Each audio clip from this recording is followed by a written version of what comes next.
करतायत की जी देवी सती पित्याच्या घरी जाऊन त्यांनी यज्ञकुंडामध्ये देह समर्पित केला, त्या देवी सतीने पुढे कशा पद्धतीने अवतार धारण केलेला आहे याचं वर्णन करत असताना सूतजी महाराज म्हणतायत की भगवान महादेव जे आहेत त्यांची जी पत्नी आहे त्या देवी सतीने जेव्हा देह समर्पित केला तेव्हा ती देवी सती हिमालयाच्या घरी प्रकट झाली। अशा पद्धतीने आणि का प्रकट झालेली आहे याचे अनेक कारण सांगितलेले आहेत। म्हणतात दक्ष प्रजापतीला 16 कन्या होत्या, काही ठिकाणी वर्णन आलेलं आहे 60 कन्या होत्या। कल्पभेद 16 पैकी एक कन्या जिचं नाव होतं स्वधा, जिचा विवाह पितरांबरोबर झालेला होता, त्या स्वधाला 3 कन्या झालेल्या होत्या। त्याच्यापैकी एकीचं नाव होतं मैना, दुसरी आहे सुनैना आणि तिसरी आहे सुकीर्ती। मैना देवी आहे पार्वतीची आई, सुनैना देवी आहे सीता देवींची माता आणि सुकीर्ती आहे श्री राधाजींची माता। तिघही कन्यांच्या घरी साक्षात देवी भगवतीने अवतार धारण केले, याचं वर्णन देवी भागवतामध्ये सुद्धा आलेलं आहे। परांबा भगवतीच्या अवतारांमध्ये या तिघींच्याच घरी या तिघही स्वरूपामध्ये देवी परांबाने अवतार का धारण केलेले आहेत त्याच्या मागे कारण आहे। पितर आणि स्वधा यांनी केलेलं तप की ज्या तपामुळे रजोशुद्धी झालेली आहे आणि ज्या रजोशुद्धीचा परिणाम ज्या मुली त्यांच्या घरी प्रकट झालेल्या आहेत त्या सर्वसामान्य नाही। विलासी दाम्पत्याच्या घरी कधीही अवतार प्रकट होत नसतात। जे तपस्वी असेल, जे ज्ञानी असतील, जे व्रत वैकल्य करणारे असतील, जे भगवत भक्त असतील त्यांची रजोशुद्धी झालेली असते आणि अशा शुद्ध रजाचा परिणाम घरी प्रकट झालेली संतान सुद्धा शुद्ध असते, सात्विक संतान जन्माला येते। तीनही कन्यांनी तपश्चर्या केलेली होती आणि त्यांच्याच घरी देवी भगवतीने अवतार का धारण केला याच्या मागचं एक कारण, एकदा श्वेत दीपामध्ये या तीनही कन्या भगवान नारायणाचं दर्शन करण्याकरता नारायणाकडे गेलेत। त्या ठिकाणी व्यवस्था अशी होती, बाहेर बसण्यासाठी एक दालन होतं, भगवान नारायण मध्ये होते। नारायण बाहेर येत नाही तोपर्यंत ज्यांना दर्शन करायचं आहे त्यांना बाहेर वाट बघावी लागत होती। तीनही कन्या गेल्या त्या ठिकाणी बसल्या आणि नुसतं बसल्या नाही, नारायणाचं दर्शन करायचं आहे म्हणून ध्यानमग्न झाल्या। नारायण येईपर्यंत आपण रिकामं कसं बसायचं म्हणून भगवान परमात्म्याचं अनुसंधान करतायत, चिंतन करू लागले। दर्शन मिळणार आहे त्या स्थानापर्यंत पोहोचलेले आहे तरी सुद्धा चिंतन चालू आहे। याचा अर्थ एखादा व्यक्ती साध्यापर्यंत जरी पोहोचला असेल, त्याला देवाचं दर्शन जरी घडलेलं असेल तरी सुद्धा त्याने भजन बंद करायचं नाही। त्याने असं म्हणायचं नाही की मी पूर्ण झालेलो आहे, आता माझा अवतार फक्त जगत कल्याणा करता आहे म्हणून बरेच जण असा फोटो काढून टाकत असतात।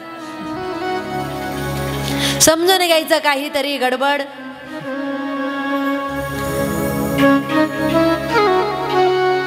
कितीही जरी साध्यापर्यंत पोहोचले तरी सुद्धा साधन त्या ठिकाणी बंद पडू द्यायचं नसतं। नारदजी महाराज देवलोकामध्ये राहत आहेत, देवर्षी आहेत तरी सुद्धा भजन चालू ठेवतात नेहमी। ज्ञानोबरायांना भगवान परमात्मा ते स्वतः आहेत, भगवंताची प्राप्ती झालेली आहे, पण जगतासाठी संत रूपाने आलेले आहेत तरी सुद्धा त्यांनी वारी बंद केली नाही, तरी सुद्धा खांद्यावर पताका घ्यायची आणि ज्ञानोबरायांनी पायी निघायचं, भजन करत असताना निघायचं। म्हणजे साध्यापर्यंत पोहोचलेले असताना सुद्धा त्यांनी वारी बंद केलेली नाही. त्यांनी पताका घेऊन तुमच्या आमच्या सगळ्यांना दाखवण्यासाठी पंढरपुरापर्यंत पायी जात आहेत. माझे जीवीची आवडी पंढरपुरा नेईन गुडी, पांडुरंगी मन रंगले. या स्थितीपर्यंत पोहोचल्यानंतर सुद्धा पंढरपुरापर्यंत जात आहे. भगवंताचं चिंतन चालू आहे आणि त्या ठिकाणी एक घटना अशी घडली की त्या ठिकाणी सनकादिक ऋषी सुद्धा नारायणाच्या दर्शनासाठी आले. सनकादिक ऋषी आल्यानंतर जे बाकीचे दर्शनार्थी होते त्यांनी सनकादिकांना बघितलं, उठून उभे राहिले आणि नमस्कार केला. एखाद्या ज्येष्ठ व्यक्तीचं जर आगमन झालं तर मनुष्याने बसणं म्हणजे त्या व्यक्तीचा अपमान असतो. ती व्यक्ती आल्यानंतर उठून उभं राहिलं पाहिजे.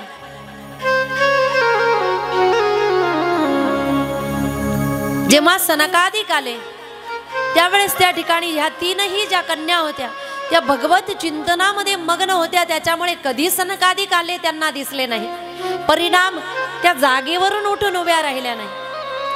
सनकादिकांना वाटलं आपण आल्यानंतर सुद्धा यांनी आपला सन्मान केलेला नाही, म्हणून सनकादिकांनी त्या तिघींनाही शाप दिला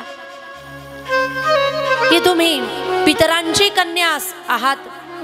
एवढ्या पवित्र कुलामध्ये प्रकट झाल्यानंतर सुद्धा महात्म्य आल्यानंतर तुम्ही त्यांचा सन्मान करत नाही, म्हणून तुम्ही पृथ्वी तलावर मानव देह धारण करून प्रकट होणार. सनकादिकांना त्या ठिकाणी क्रोध आला म्हणून शाप दिला. याचा अर्थ एखादा व्यक्ती उच्च स्थानावर गेल्यानंतर जर त्याचा सन्मान केला नाही तर त्या व्यक्तीला कुठेतरी अपमानित झाल्यासारखं वाटतं. कारण त्या व्यक्तीला सवय पडलेली असते. आपण गेलो की शॉल श्रीफळ, कुणाच्याही घरी गेलं की स्वागत सत्कार, आणि जर एखाद्या ठिकाणी तसा स्वागत सत्कार घडला नाही तर कुठेतरी चुकल्यासारखं वाटतं. कुठेतरी मनामध्ये वाटतं की यांना आपण ओळखीचे नाही, आपलं महत्व यांना माहित नाही.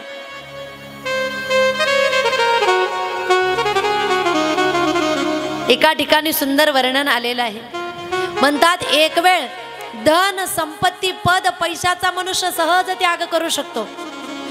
कंचन तजना सहज है सहज श्रिया का नेह, परमान बड़ाई ईर्षा दुर्लभ तजनाई. एक वेळ कंचन तजना सहज है, एक वेळ धनाचा त्याग सुद्धा मनुष्य सहज करू शकतो. सहज स्त्रिया का नेह, स्त्रियांचा सुद्धा त्याग सहज करू शकतो. वासनेचा सुद्धा त्याग मनुष्य करू शकतो.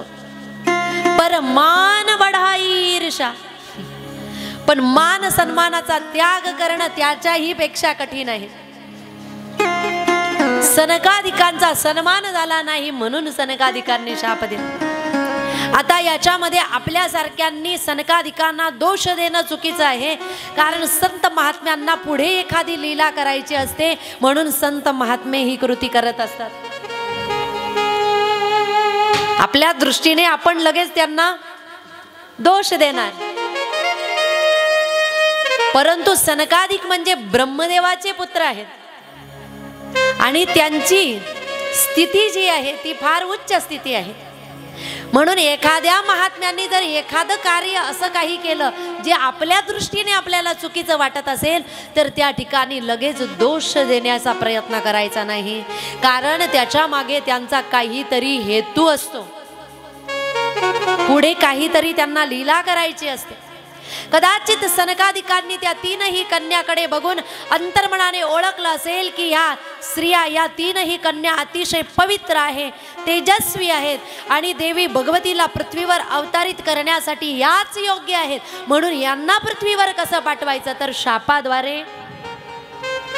कधी कधी संतांचा अनुग्रह सुद्धा उद्धारक असतो आणि कधी कधी संतांचा शाप सुद्धा उद्धारक असतो. संतांचा अनुग्रह सुद्धा उद्धारक आहे आणि संतांचा शाप सुद्धा उद्धारक असतो. कारण कोणतंही असू शकतं. म्हणून त्या ठिकाणी शाप दिला. पाय धरले सनकादिकांचे, महात्मन आम्हाला क्षमा करा. आणि जेव्हा पाय धरले सनकादिकांनी सांगितलं, तुम्ही जरी पृथ्वीवर प्रकट झालात तरी तुमच्या घरी साक्षात जगज्जननी भवानी पुत्री रूपाने प्रकट होईल.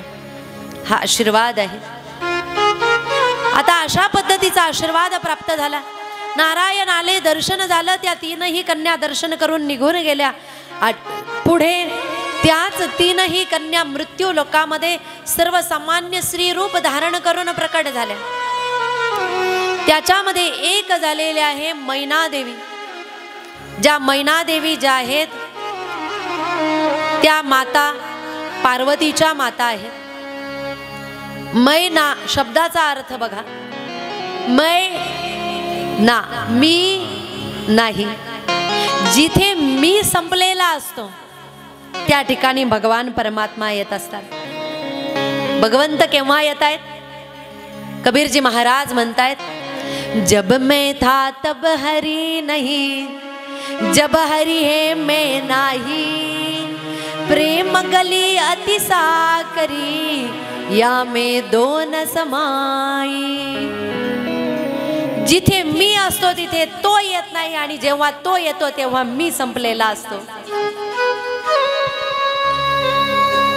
ज्या ठिकाणी मी संपलेला असतो त्याच ठिकाणी भगवान परमात्मा येत असतात.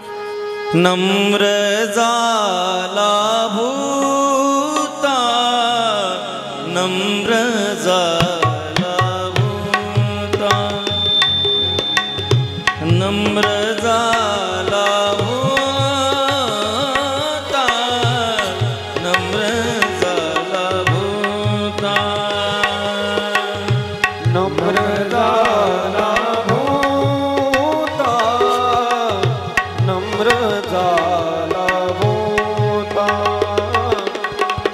नम्र झाला भूता, नम्र झाला भूता.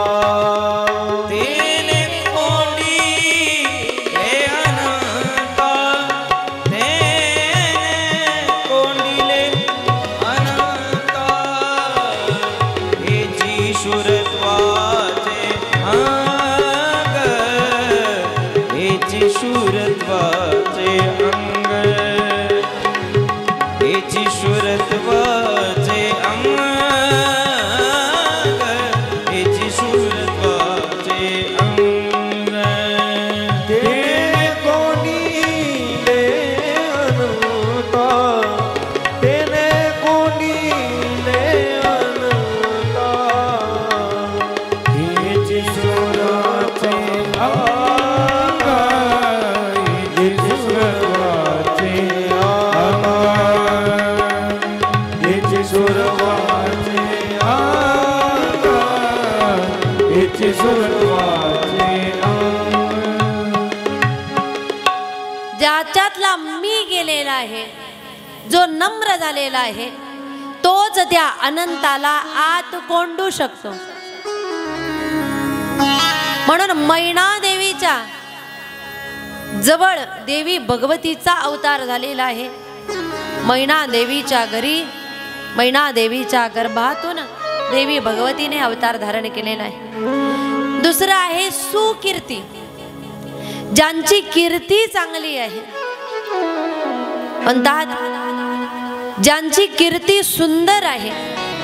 कारण कीर्ती सुद्धा एका प्रकारची नसते, कीर्ती सुद्धा दोन प्रकारची असते. एक सुकीर्ती आणि एक अपकीर्ती.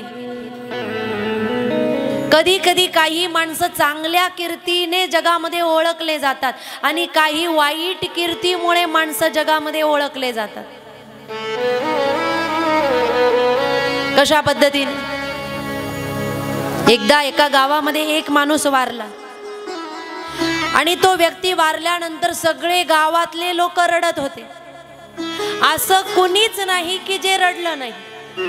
बाहेर गावचे लोक आले, ते म्हटले आतापर्यंत बऱ्याच ठिकाणी आलोत, परंतु असं कुठेही बघितलं नाही की सगळं गाव रडलं, सगळे माणसं रडले. तेव्हा विचारलं का हो ही व्यक्ती एवढी चांगली होती की सगळे गावकरी रडले. म्हणले त्याचं कारण आहे, सगळे रडले याच्या मागचं कारण आहे हा सगळ्यांचे पैसे बुडवून मेलाय.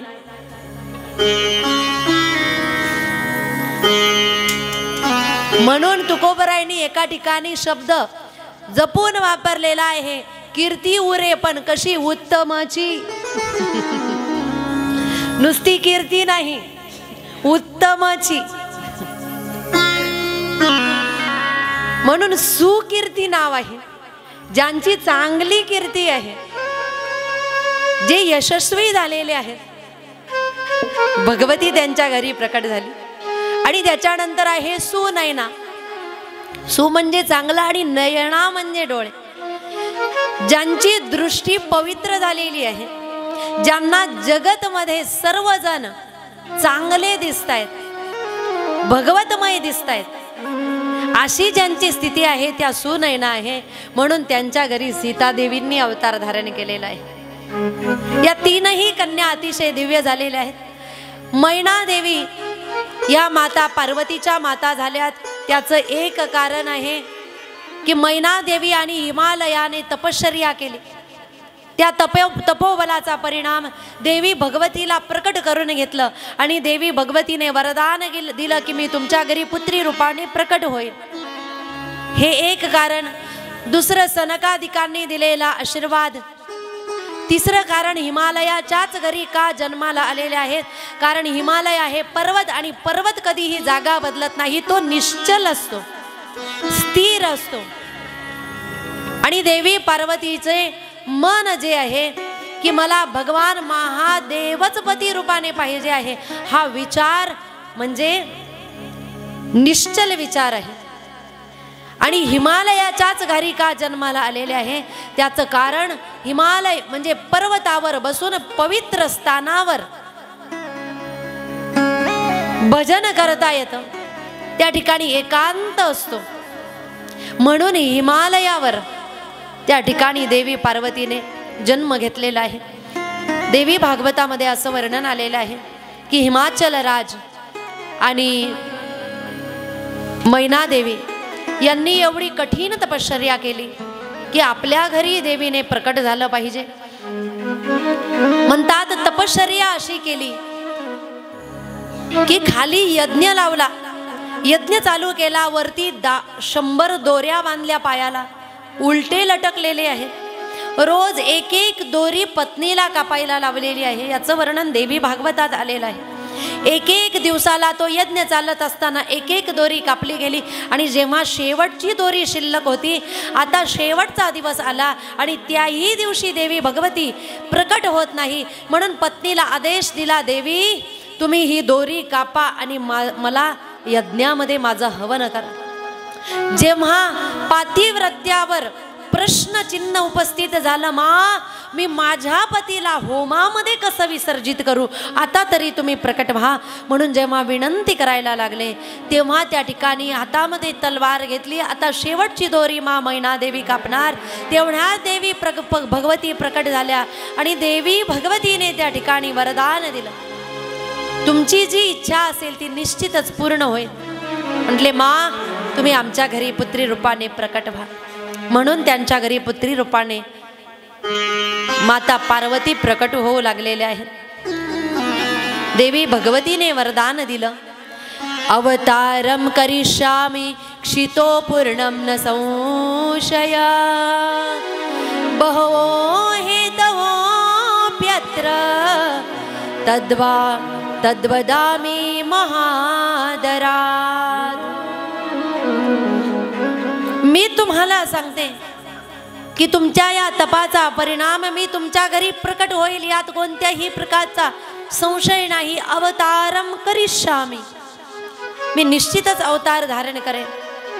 आणि त्याचं एक कारण, भगवान महादेव जेव्हापासून मी सती अवतारामध्ये होती आणि देह सोडला होता तेव्हापासून अतिशय दुःखी आहेत. मनोमन देवी भगवती हा विचार करत आहेत. कारण जेव्हा महादेवाने बघितलं की सतीने यज्ञामध्ये देह सोडला, तो देह जो आहे तो देह महादेवाने उचलला, आपल्या खांद्यावर टाकला आणि रुदन करत महादेव त्रैलोक्यामध्ये फिरतायत. सतीच्या विरहामध्ये व्याकुळ होऊन त्यावेळेस भगवान श्री हरी विष्णूंनी सुदर्शन चक्र सोडलं. सतीच्या देहाचे अनेक तुकडे झाले आणि सतीचे देहाचे तुकडे या पृथ्वीवर पडले 108 ठिकाणी. म्हणून 108 ठिकाणी ज्याही ठिकाणी देवी सतीच्या देहाचे तुकडे पडले त्या त्या ठिकाणी एक एक शक्तिपीठ निर्माण झालं. या पृथ्वी तलावर एकूण देवी भगवतीचे 108 शक्तिपीठ निर्माण झाले. हे वर्णन सुद्धा देवी भागवतामध्ये आलेलं आहे. वरदान देऊन देवी भगवती अंतर्धान झाल्या आणि यानंतर मैना देवी तरीही तपश्चर्या करतायत. हिमाचल राज सुद्धा अतिशय कठीण तपश्चर्या करतायत. अशा स्थितीमध्ये माता मैना देवी गर्भवती झालेल्या आहेत आणि देवी मैनाच्या गर्भाची स्तुती सर्व देवांनी केलेली आहे आणि विनंती करतायत, मा तुम्ही प्रकट व्हा, तुम्ही अवतार धारण करा. सर्व देव विनंती करतायत. तेव्हा अतिशय पवित्र असा वसंत ऋतू, चैत्र मास, नवमी तिथी, मृग शिरा नक्षत्र, अर्ध रात्रीची वेळ आणि तेव्हा देवी भगवती पार्वतीच्या रूपाने देवी मैनाच्या जवळ प्रकट झालेले आहे. बोला पार्वती मैया की जय, पार्वती मैया की जय, पार्वती मैया की जय. मंगलवाद्य वाजू लागले, शंखनाद झाला, तुताऱ्या वाजू लागले, जिकडे तिकडे आनंदी आनंद झाला. ब्राह्मण देवता आले, स्वस्ती वाचन करू लागले. हिमालयाने अनेकांना भोजन दिलं, साधू संत महात्म्यांना दान दक्षिणा दिली, गौदान केलं, आनंदी आनंद झाला. त्याच्यानंतर काही कालावधीनंतर देवी पार्वती लहानाच्या मोठ्या होऊ लागल्या. कौमार्य अवस्थेमध्ये आल्यानंतर देवी भगवतीची पार्वतीची एकच अभिलाषा, महादेव पती रूपाने मिळाले पाहिजे. आणि अशा स्थितीमध्ये नारदजींचं आगमन झालं आणि जेव्हा नारदजी महाराजांचं आगमन झालं, हिमाचल राजाने नारदजींचा स्वागत सत्कार केला. हिमालयाच्या घरी नारदजी महाराज उच्च आसनावर स्थित झाले. माता मैना देवीने सुद्धा त्या ठिकाणी नारदजींचं दर्शन घेतलं. नारदजींचं दर्शन घेण्यासाठी देवी पार्वतीला बोलवण्यात आलं. माता पार्वती आल्या आणि देवी पार्वतीने नारदजींच्या चरणावर मस्तक ठेवून नमस्कार केला. त्या ठिकाणी नारदजींना नमस्कार केल्यानंतर हिमाचल राज नारदजींना म्हणतायत, महात्मन तुम्ही आलात, आमचं अहोभाग्य आहे. आमची ही एक दिव्य कन्या आहे, सांगा महाराज भविष्यात हिच्या जीवनामध्ये काय घडणार आहे. महिला वर्ग थोडं पुढे पुढे सर.